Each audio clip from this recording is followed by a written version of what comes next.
What's up, guys? Welcome to another episode of the Wolverine.com recruiting show. Appreciate you guys for joining me. Sorry about last week. I was on the road traveling, and I think the week before that we had those mic issues. So I'm currently just using my MacBook audio, so hopefully it sounds all right. Let me know in the chat if you experience any technical issues, and we'll have our fill-in producer work on that. In the meantime, while the show populates, I want to remind you guys to subscribe to the Wolverine.com today for just $29.99. That gets you 6 months free, so it gets you past the big June official visit weekend slate. Make sure to subscribe today for all your latest recruiting information, team information, basketball, transfer portal, NIL, and so much more. Also, like this video. Helps us get in front of other Michigan fans. And make sure to subscribe to the channel as well. I believe we're at 21,800 right now. So we definitely want to get to that goal of 22,000. So make sure to hit that like button and subscribe. It takes all of 5 seconds. Looks like we already have a super chat from Terrence Yarborough. Well, he sent a super sticker, so shout out to him. Super chats are very much welcome on the show. Obviously, that money goes directly to my travel budget and helps me get around the country to see top Michigan targets and bring you guys the latest recruiting information. If you guys have any super chats, go ahead and send them in, and you get to leap the line. But if you guys are ready, make sure to jump in the chat now, post your comment with your questions, and I will be here to answer for the next half hour. This is not the sole super chat show, so it's just me solo dolo. We will have the return of Zach Libby for the regular Tuesday show next week to recap the first week. Let's go ahead and go to John Stacy. I know he just made a comment, didn't necessarily ask a question, but this is a topic I wanted to hit on anyway. So we'll go ahead and just start off with that. I'm sure we'll have plenty of Brian Robinson questions, but John Stacy says it's time for Robinson to commit soon. And I agree, John, for sure. Brian Robinson on 300 edge out of Ohio has been a Michigan lean for a long time. Several months dating back to last year. I don't remember exactly the time I put in a on 3 prediction, but it was at some point, I don't know, like 6 months ago or something like that. But I do feel like it's time for Brian Robinson to pull the trigger. He is set to make his official visit this weekend. What can Michigan do to win over Brian Robinson? I'm not sure. He's visited Michigan about 10 times. The only thing I can really suggest or offer up is making Brian feel like he is a priority, or one of the biggest priorities on the edge board. A lot of times, when guys are leans like this for so long, the chances go down, the recruitment turns stale.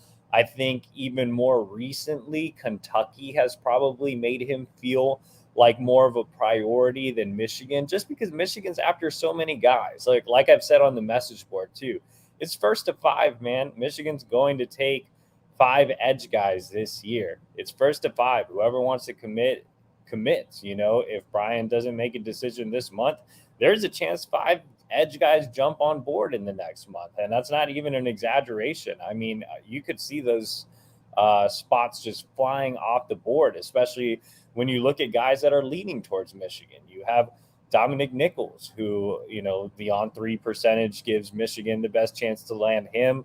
Devin Baxter, same thing. Jacob Smith, same thing. Our national analyst, Chad Simmons, put in a prediction for Darian Mayo. You have Marquise Lightfoot still coming in for an official visit as well. Zach Libby, my coworker, put in a prediction for Elias Rudolph. So there are a lot of names. Again, it's first to 5. So if Brian doesn't commit soon, then he could be left without a spot. So I think If Michigan really, really makes him feel like a priority and kind of explains that situation, that spots are running low, then maybe you see him jump on the class. But the longer he waits, the less likely there is to be room for him in the class. Let's go ahead and go down to Mitchell M. Over under 4 commits this month. I'm going to go over. You have Jeremiah Beasley on 300, in-state linebacker out of Belleville, who has already set a commitment date for June 29th. So that is, this coming month.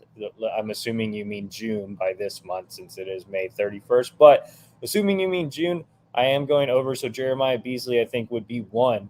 I think Michigan has the lead right now. Michigan State, obviously, still a factor, set to host him for an OV this weekend. His half brother, Malik Carr, is on the team, but I think Michigan's the heavy favorite there. I think another guy that doesn't have a date set but could commit in June, or had told me that he plans to commit in June, is 4-star wide receiver Marion Stewart, another longtime lean who is coming in for his OV on June 23rd.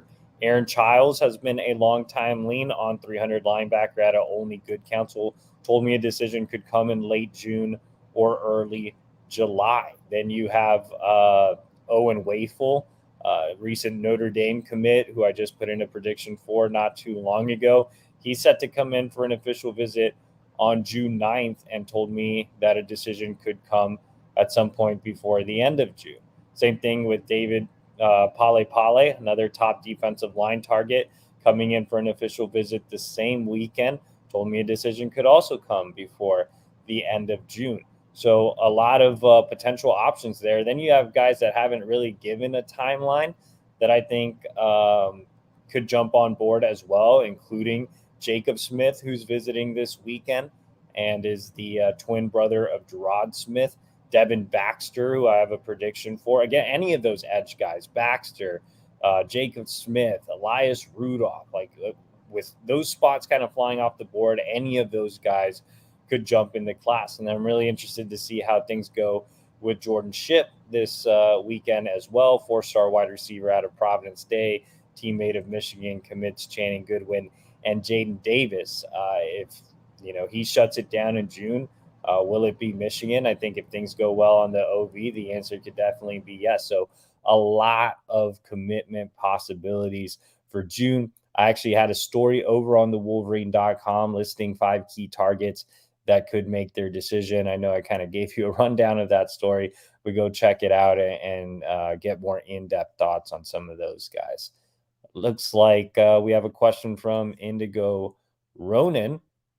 And he says, what does our CB look like heading into June? So assuming cornerback board and parentheses realistic targets. Look, the top 2 guys on the corner board have been Bryce West and Aaron Scott, the top 100 prospects out of enemy territory in Ohio. Look, I put in a prediction for Bryce West to land at Ohio State. I think it's going to be a true uphill battle for Michigan to win him over, even though he is slated to come in for an OV. I think Michigan has a much better chance with Aaron Scott. And I've said that for several months. I've always thought Michigan had a true chance with Aaron Scott. I didn't necessarily feel that way with Bryce West. Now, I'm not ready to jump on board and get on the Aaron Scott to Michigan train just yet. The OV on the 16th will be huge. Obviously, that's Victor's weekend, so he'll get a chance to spend a lot of time around the commits. But at the same time, Ohio State is getting that last official visit on June 23rd. So I think the official visits will really determine the battle for Aaron Scott. Could I see him in the class? For sure. Am I predicting him to end up in the class? Not right now. So let's just say Aaron Scott doesn't end up in the class and Bryce West doesn't end up in the class. So where does Michigan go from there? First name that comes to mind is Terion Nichols, also out of Ohio. Ohio State just offered him not too long ago, but if they get Scott and West, then I think Nichols ends up at Michigan. If Michigan gets Scott, I think Nichols could end up at Ohio State. So a lot of moving parts with those Ohio kids. Another corner they really, really like that's very highly ranked is Jameer Grimsley, top 100 kid out of the Tampa area, has Michigan in his top four right now. I think that one's going to be a little tougher of a pool. I would say Andre Evans, a fellow top 100 prospect, according to On3, is more likely. And there you see Jameer Grimsley's profile. So he's kind of an outlier in terms of rankings. Same thing with Andre Evans as well. So Grimsley is ranked as the number 77 overall recruit nationally by On3, but he is a 3-star on two other services. And I believe it's, again, somewhat similar for Andre Evans, another top 100 prospect on On3. He is set to make his OV on June 16th, I believe. That one's basically a Michigan NC State battle. NC State has been the leader in that recruitment for several months, but Michigan recently made a surge with Evans. They hosted him for an unofficial visit. So I wouldn't be completely shocked if Michigan just overtakes NC State on the official visit and becomes the leader there, while NC State has long lasting relationships with Evans. Steve Clinkscale, Michigan's co-defensive coordinator and cornerbacks coach, has done a terrific job of building that relationship with Evans in a short amount of time. Clink is obviously very well connected in the state of Tennessee, specifically in Nashville, where Evans is from. And Michigan is obviously just a superior program, both on the field and off the field. No offense to NC State. So I think Michigan will have a true chance to win him over. So if Michigan doesn't get Scott, I do think Nichols and Evans could be the guys at corner. If Michigan does get Scott, I think they get, one of Evans or Nichols, more likely Evans, because at that point, Nichols would more than likely be Ohio State. So really interested to see how the corner board shakes out. I did a mock class with Nichols and Evans, but again, I could see Aaron Scott in the class, and that would likely mean a Scott Evans class. Now, if Evans decides, hey, I want to stick with NC State, and they're not able to create movement with Grimsley, and Scott goes to Ohio State, then I guess you have to kind of reset the board from there. But I think Michigan's in a really good spot with Scott, Nichols, and Evans into the official visits. Let's go ahead and go to Terrence Yarborough. Says, what are our chances for the big defensive tackle out of the Chicago area? So referring to Justin Scott, 5-star defensive lineman out of Chicago, St. Ignatius. Not great. Michigan getting him in for an OV is a win in itself, but I think Michigan has improved on the NIL front. I'm not sure they've improved enough to land this type of prospect. Right now, I feel like Miami is the team to beat in that recruitment. Let's go to Indigo Ronan, and he says, who are our realistic safety targets and who do we lead for? So coming back to the secondary, safety board has some elite names or guys that are at least in the on 300. One coming in this weekend in Marquise Gallegos out of California. Now that recruitment has been really weird, super quiet recruitment. Interested to see where Michigan stands after the OV. Some other high-end names to know. Top 100 safety Zaquan Patterson out of Miami, same school as 2025 commit Chris Ewald. I think Michigan's a true dark horse in that recruitment, though Miami probably leads there. Then you have Ricardo Jones, another on 300 prospect out of Georgia. Might be my favorite guy on the safety board. Michigan just made his top 9, but I think there's some work to do there. You also have Jordan Johnson-Rubel, another guy that's a top 300 kid out of IMG Academy. Really, really like him. He's one of my favorite safeties on the board as well. Michigan in his top 5, set to get an OV this month, but some work to do there as well. So kind of work to do with all those guys, but Michigan squarely in the mix for them. The guy I think Michigan might end up with if they miss on some of those really highly rated guys is Nigel Maynard out of Tennessee, 3-star prospect. I think he's ranked in the thousands, but I included him in my mock class. This is a guy that I'm told the Michigan staff kind of views as a Rod Moore type. They absolutely love what Nigel Maynard brings to the table. He is set to make his OV on June 23rd. That allows the first few weekends to kind of sort themselves out with guys like Rubel and guys like Gallegos. I believe Zaquan Patterson's coming in that weekend as well. And with Zaquan, I think it's interesting because he's not making any type of decision until I think he said like November or even December. But if they like Maynard enough and he wants to commit, I think he'd be a take for Michigan. So Nigel Maynard is the guy I have slotted in that safety spot right now. But Michigan's still working on several, on 300 prospects at the safety position as well. Colin Porter, of course, brings us to the last guy on the defensive backboard, and that is Boo Carter, who is being recruited as a nickel, and he's really the lone nickel guy there. Jordan Johnson Rubel can definitely play the nickel. In fact, I would project him as a nickel, but right now, Boo Carter is that guy. Tennessee, Michigan battling at the top. Tennessee has a 92% chance of landing Boo Carter, but at the same time, Michigan has been gaining some recent momentum. Steve Klinkscale has done a fantastic job of recruiting Carter and those around him. Carter has established a really good friendship with Michigan commit Jacob Oden. They've actually played on the same 7-on-7 team on the club circuit this offseason. So there are definitely relationships with Michigan. Carter's been to Michigan in the past. His official visit will actually be the first time he brings his parents to Ann Arbor. So I think that'll play a big role if Michigan can win over Carter's parents and sell them on the education side and some of the other things Michigan has to offer away from the field that, Tennessee can't, I guess. That could definitely move the needle. Of course, Tennessee is the home state school. Carter being from Chattanooga, he's fairly close to Knoxville. So that's going to play a factor. And, we've seen Tennessee do really well on the NIL front as well. That's something off the field that Michigan can't necessarily offer. So again, while Michigan's done better on the NIL side, I don't think they're playing the same game as Tennessee.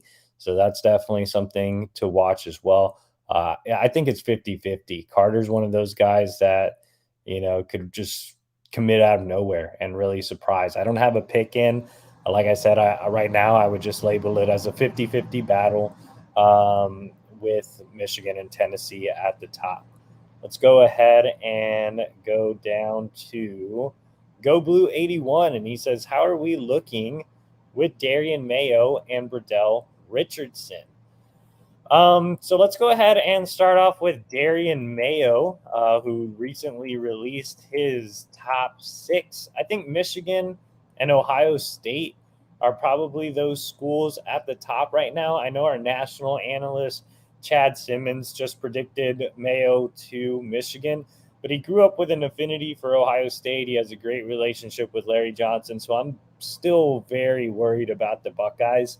At the same time, I am cautiously optimistic about Michigan. I even included Mayo in my recent mock class. So, if Michigan's able to get his teammate, Aaron Childs, both of them are visiting Michigan officially on June 23rd, then I think that could help as well. But I do think that one's a really, really tight battle with Ohio State right now. But, Mayo's a take no matter what.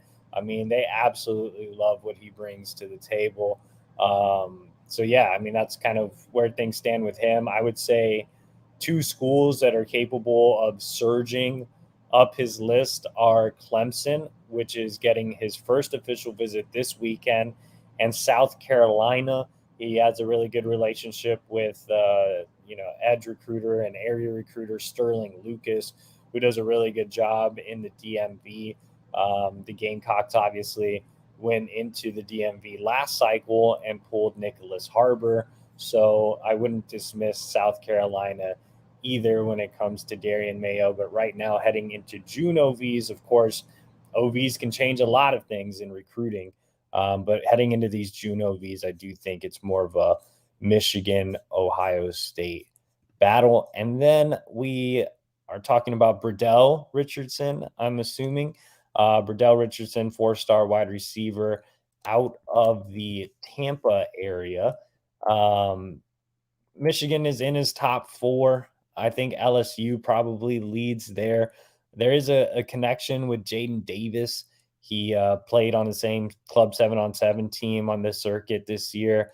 You see Notre Dame has the lead on the prediction machine, but the Irish did not make his top group. So, maybe an official visit moves the needle. Maybe that connection with Jaden Davis moves the needle. I know Ron Bellamy has been working on Richardson for quite some time. He's been on campus in the past.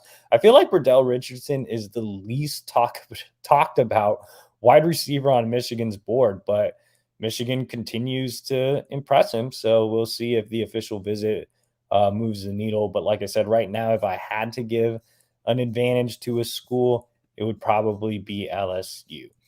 All right, guys, before I answer any more questions, I want to bring you a message from one of our sponsors. We want to take a moment to shout out a longtime partner of the Wolverine, Lewis Jewelers. Simple question, guys. Have you taken care of your wife's anniversary gift or birthday gift? My wife has a birthday coming up on July 6th. And my answer is no. So I'm going to be heading to Lewis Jewelers, and you can head to Lewis Jewelers if you have a birthday or anniversary or need a gift for your special someone. It's stress-free and easy working with one of their non-commissioned expert trusted advisors, finding that perfect diamond. So stop by today, guys, and take care of the wives, mothers, and grandmothers in your lives. So yeah, I mean, if you don't have a wife, no problem. You can get a gift for your mom, get a gift for your grandma. Lewis Jewelers has it all. It's your diamond store and so much more since 1921. Visit them at their new location, 300 South Maple Road, Ann Arbor, or online at lewisjewelers.com. That's lewisjewelers.com, where Ann Arbor and the entire world can get engaged. So thanks again for Lewis Jewelers. All right, guys, we have about 7 minutes left on the chat. So if you want to skip the line and get your question answered, make sure to hit that donate button. That's a super chat that allows you to skip the line, and that money goes directly to my travel budget. All right, let's go ahead and go down to. It looks like we had some quite a bit of discussion here in the chat. Let's go down to.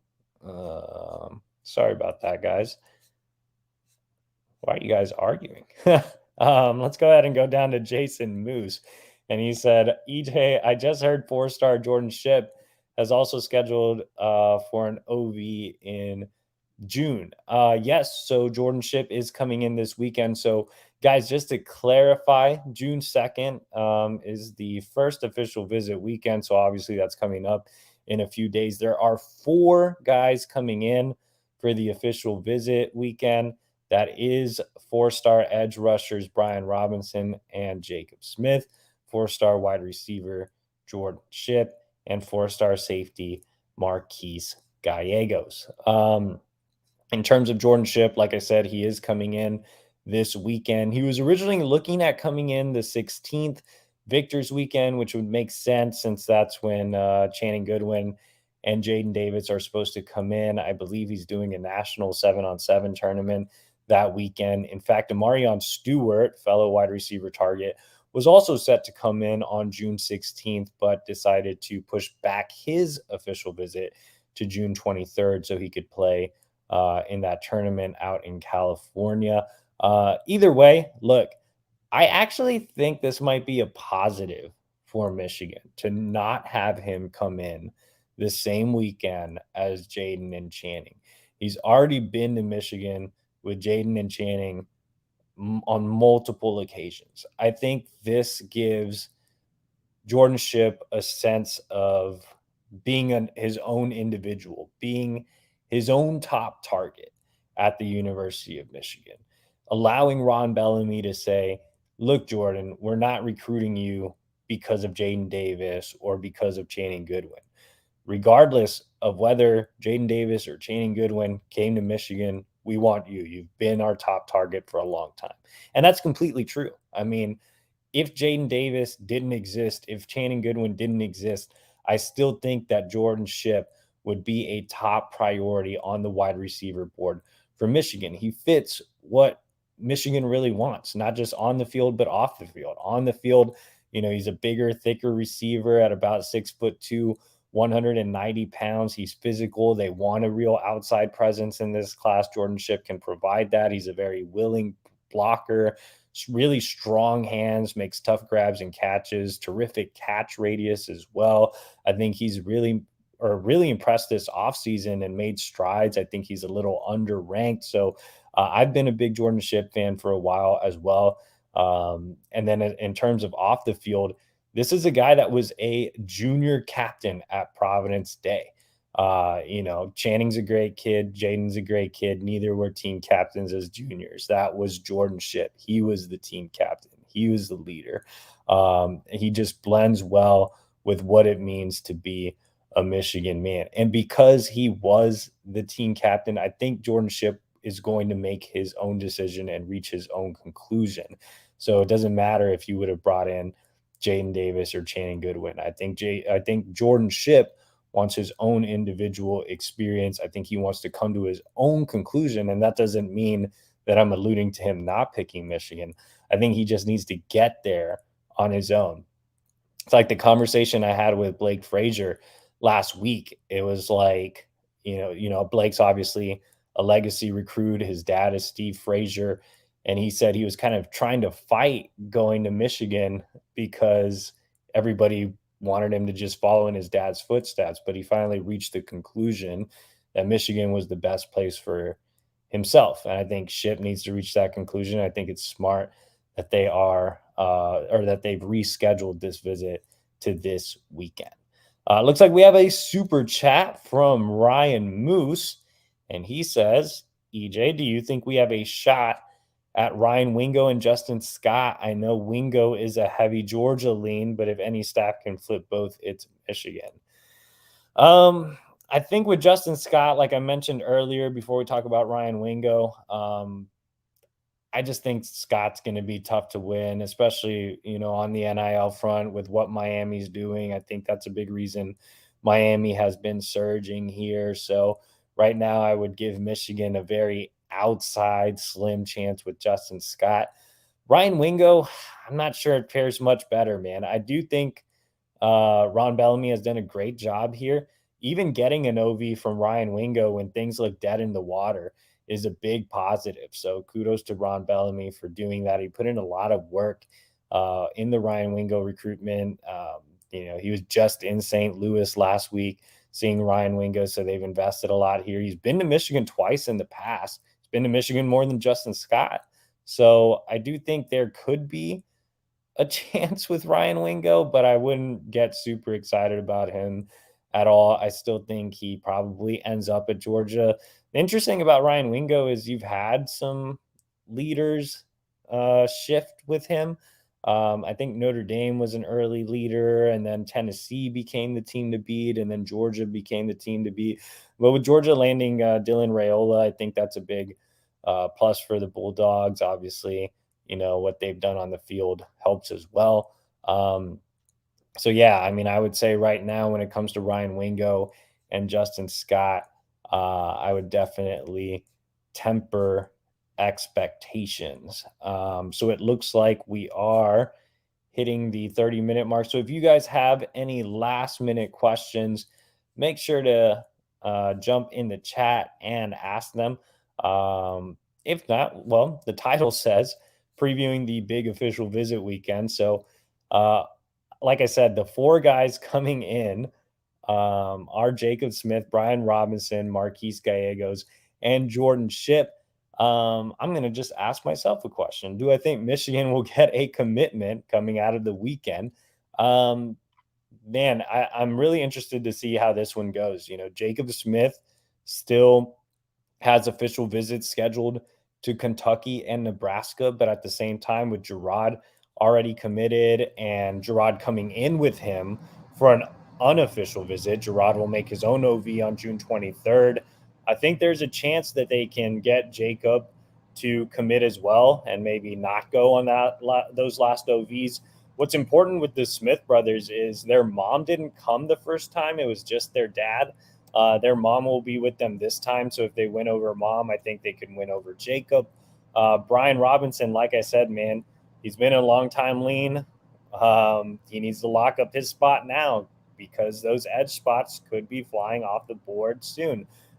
With Devin Baxter, Dominic Nichols, Elias Rudolph, Darian Mayo, and obviously you have Jacob Smith who's coming in this weekend.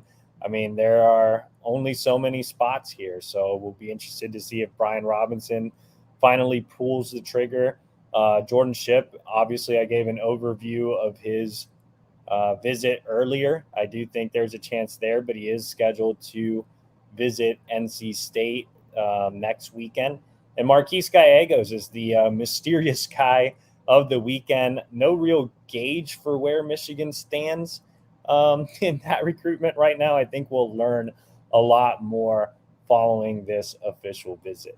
All right, guys, for more official visit coverage, head over to thewolverine.com. Subscribe today for just $29.99. You get 6 months, and that gets you access to premium recruiting information, team information, basketball, NIL, and so much more. So head over there and subscribe.